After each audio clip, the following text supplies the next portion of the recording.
G'day all, Heff here from Epic Rides and Tours, Sidecar Adventures. Wow, marathon job to be done, which I have finished on Swampy, our 2011 Ural tourist. There was a problem with the gearbox. I couldn't change gears,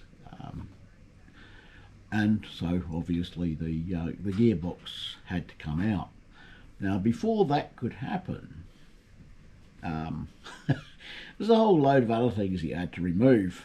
You know, it's like the left foot's connected to your ankle bone, and well, with this one, we had to disconnect the battery and remove it for safety reasons and to make a bit of room. To get the battery out, we had to take off the bench seat and the plate underneath that it bolts to, so that we could safely disconnect the battery and lift it in and out of the bike. After that, we needed to shift the carbies, get them out of the way, and the air ducts from the air filter box and the air filter box itself, and the starter motor had to come out. We had to get the rear wheel off, of course. The final drive unit had to come out, drive shaft, and that meant that the rear suspension and the swinging arm had to come out. Had to get the donut off of the off of the drive shaft. Yeah. I don't think there was a great deal left of the bike when I finally got the gearbox off. But yeah, this is going to be one of those videos that's just a single subject, okay? Garage is that way. Okie dokie. Well, it takes about 5,000 turns of the nut. For some reason it's a very long bolt and a incredibly fine thread, so once you get to a certain stage it's really not worth using the ratchet.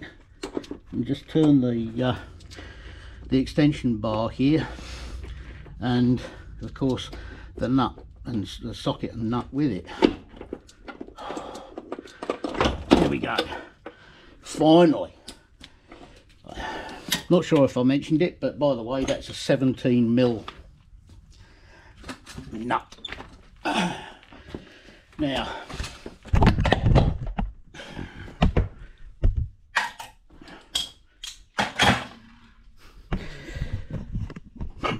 lob your tools and bits that you need into the magnetic tray. Now,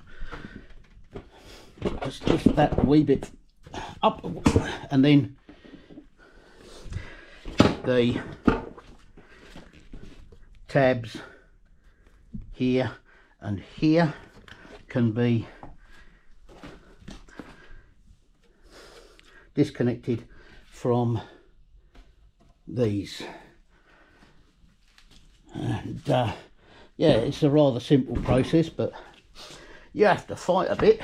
Right, so next thing, we have this plate, and at least 4 of those screws, might be 5, I can't remember now because it was months ago that I last did this, and I'm lucky to remember the last 5 minutes, let alone 5 months. Okie dokie, so we remove those screws. They're Allen head bolts. If you've got them in yours, you know they're factory. If not, you know someone's been playing games. Anyway, I'm diving in. Righto, the job does get more and more complex. To get the gearbox out, you need to remove the starter motor. So in order to remove the starter motor, it's probably best to disconnect the battery before you set fire to your garage. Okie dokie. So, in order to get to the battery most easily, remove the seat. As you've probably noticed, this bike has a bench seat, and so the way of removing this is that at the front end of the seat, you see that fixed bolt which is surrounded by a little rubber bushing. That goes through that hole, and there's a nylock nut 17mm that fits in amongst all this gubbins. So the other part of fixing the seat back in, these two little doohickeys are for these two watsits to fit. Okay, so you put the back end of the seat down first. These pads are all sort of semi-fixed, and you fit the ends of the tabs into their matching doohickey. So once you've undone the 17mm nut from underneath here, you can lift up the front of the bench seat and pull it forwards slightly to disengage the tabs from the doohickeys. I hope that makes sense. Now I've had a look at the battery, and you can see this is the positive side, and there's an awful lot of metal frame around it. And actually it's not the positive side, this is the negative side. Wake up, Heff. Okay, so it would really be too easy to touch down to earth and cause a bit of a conflagration. So I'm disconnecting the ground wire between the battery and the gearbox. Okay, so that should make life a bit easier. Move that terminal well away from anything, or tape it up with Sparky's tape to make it safe, so it doesn't sort of flop around and accidentally ground down while you're working on something metal. Okay, where my left index finger is pointing, that bolt is slightly different to the others, which screw into already threaded holes in the framework. This one is attached to a bracket which holds the CDI pack for the ignition. So I've got a 14mm ring spanner under there, and there we go. Just a couple of quick turns with the ratchet. She's loose enough just to use your fingers. That's it. Just try not to drop the nut into the works. Attach it to the bolt that it came from, and then you can lift this to one side. There's a couple of relays under there, but just leave that as so. Righty, that gives you some space to disconnect everything from the positive side, and I'm going to have to find a longer or second screw at least to put the terminal end of this cable. So it's got to fit like so or like so. I hope you can see that from over there. If you can't, well, stuff it. Your problem, not mine. No, it's all right. It'll all come clear in the end. So I'll go ahead and remove those positive leads, and then I'll figure out a way to run the cable, the best way to run it so that there's less likelihood of damage. Right, now I'll bring the camera in a bit closer. You can see this long bolt has a nut and washer at this end, which I've removed, and that basically releases the battery from these two clamps. If you've seen my installing the battery video from earlier on back in 2023, you'll know all about that. So I've just dropped one of the brackets down just under the bike. Anyway, once you've got that, you have to try to get these out of the way, and then you can lift the battery up. Rightio. I'm sure I didn't have to do this before, but okay. This threaded doohickey connects here, and also obviously forms part of the attachment to the sidecar. So every time I'm trying to lift this up, there's absolutely no way that I can get it up past this or these corners. So God knows how I did it last time. It went in easy enough. I'm sure I didn't have to take this off, but yeah, here we go. Now, when I took the battery off, I removed these two thingamies, brackets, whatever you like to call them. Each one fits on a tab on a metal plate underneath the battery, just there. You can see the tab. One hangs off the front, and one, I don't know if you can see that, yep, hangs off the back.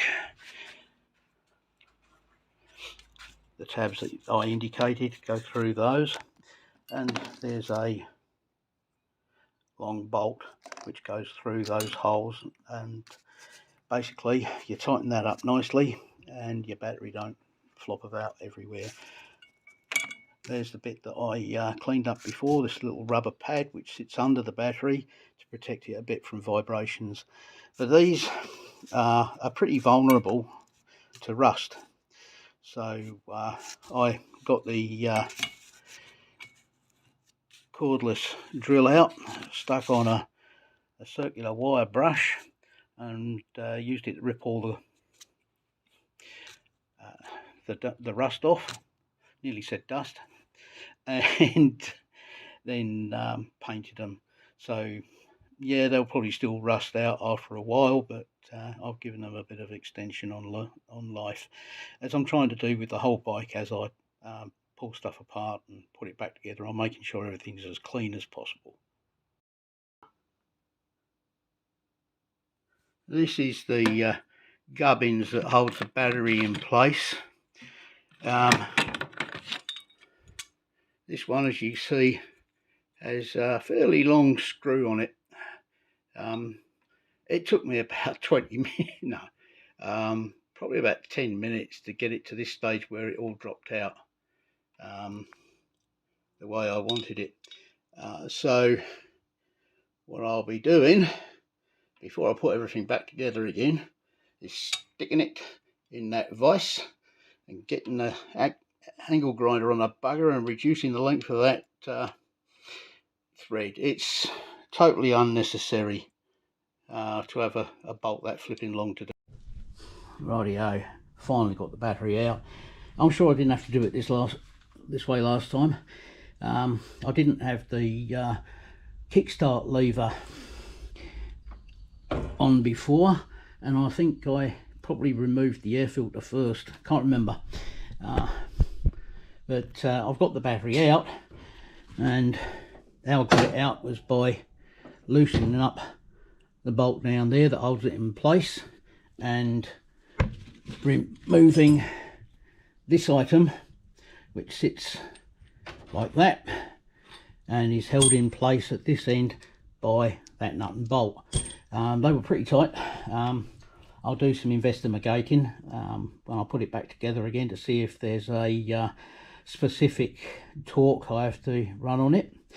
But yeah, now looking ahead,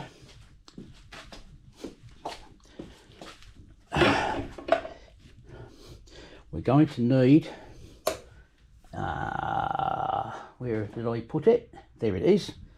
We're going to need a slightly longer version of that screw, or bolt, whichever you like to call it. And I've got 100 million washers for that end. But as you'll see, if I put that on, and there's a couple of other positive wires that connect to the same terminal, so I'm going to have to make some changes to make sure that this fits with all the other connections, and moreover it's bloody safe and it don't come loose. But right now, I don't know if you can see the sweat pouring down me. We've got it's a bit cooler today than it has been. A couple of days ago it hit about 40, but we've been getting a lot of rain with it, and the humidity is really over 90% without even a chill. Yeah. Anyway, it's bloody humid, and I'm going in because it's dinner time.